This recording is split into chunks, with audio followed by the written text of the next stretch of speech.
In this video I will import, combine, summarize and visualize multiple datasets using the functions of the tidyverse. So without too much talk, let's jump into the R code. As a very first step, we have to install and load the packages of the tidyverse, and we can do that by running lines 2 and 3 of the code. I have installed these packages already, so for that reason I'm just running line 3 of the code, and after running this line of code, all the core packages of the tidyverse are imported. As the next step, I want to import some example data, and in this video I will use the country information data from participants of a Statistics Globe course on the topic data manipulation in R programming using dplyr and the tidyverse. And this course had 2 registration phases. So in the first initial phase, it was the main registration, and then in a second phase, we had a late registration. And the first data set that I'm using is the country information of these participants in the initial registration phase, and the second data set is the country information of the late registrations. So in order to read our data, we first need to specify a file location path, and we can do that by running line 5 of the code. So as you can see in this line, we create a character string called myPath, and this character string contains our file location path. So in this case, I have a folder on my desktop which is called my project. So as you can see here, we have this folder, and in this folder I have saved 2 data files, 2 CSV files, which are called data1 and data2. And as I have explained, the first file contains country information for the first registration phase and the second data for the late registration. So if we go back to RStudio, we now can import these data sets using the readCSV function of the readr package in combination with the strsv function of the stringr package. And we are storing the output of these functions in a new data object which is called data1. So after running this line of code, a new data object called data1 is appearing at the top right, and we can print these data by running line 8 of the code. And then you can see at the bottom in the RStudio console that we have created a tibble object which contains 103 rows and 2 columns. The first column is an ID column which is numbered from the first to the last participant, and the second column is a country column which contains the country information of the different participants. So for instance, the first participant with the ID number 1 is from United Kingdom, and the 5th participant is from Canada. Now we can do the same steps for the second data set, as you can see in lines 10 and 11 of the code. So in this case, I'm importing the data2 CSV file, and I'm also printing these data to the bottom in the RStudio console. So after running these lines of code, you can see that our new table contains 11 rows because there were 11 late registrations to the course and the same columns as the first table.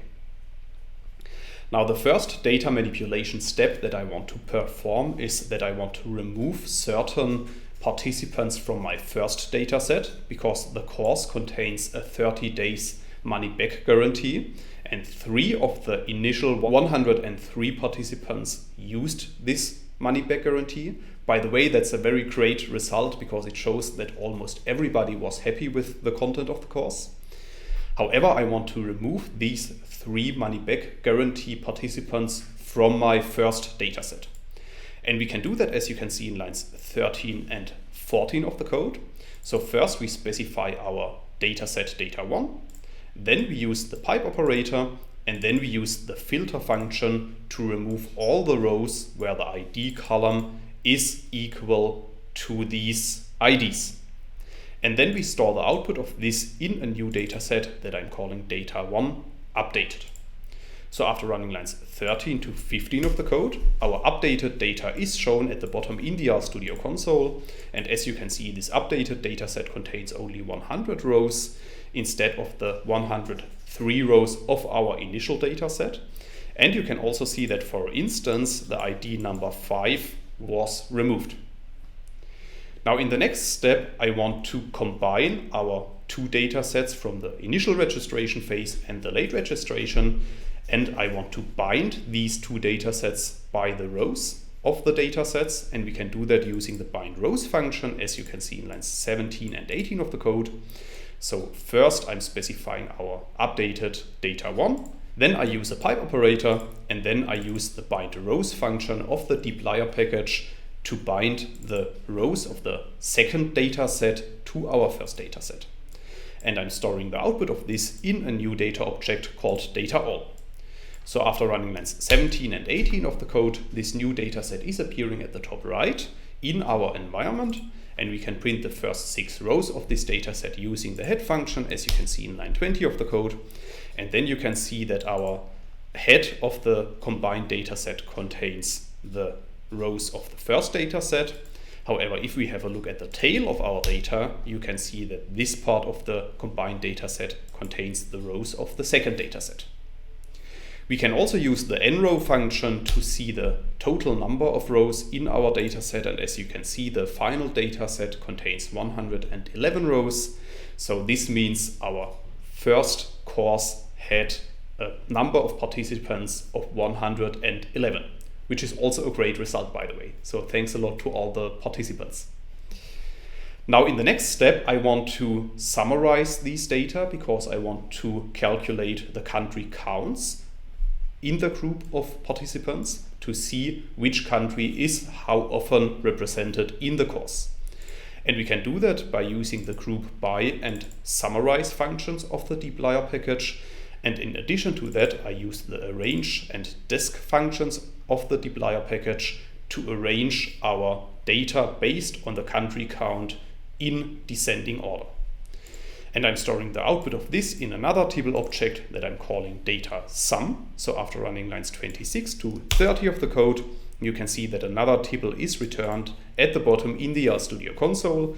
And as you can see, this table shows the country counts among the participants of our course. So for instance, the United States is represented 44 times in the course, followed by the United Kingdom with 12 participants. Now in the last step of this video, I want to show you how to visualize these data using the ggplot2 package. And we can do that, as you can see, in lines 32 to 46 of the code.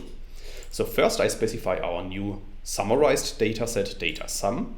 Then I use a pipe operator. Then I use the ggplot function, and within the ggplot function I specify the aesthetics of our plot.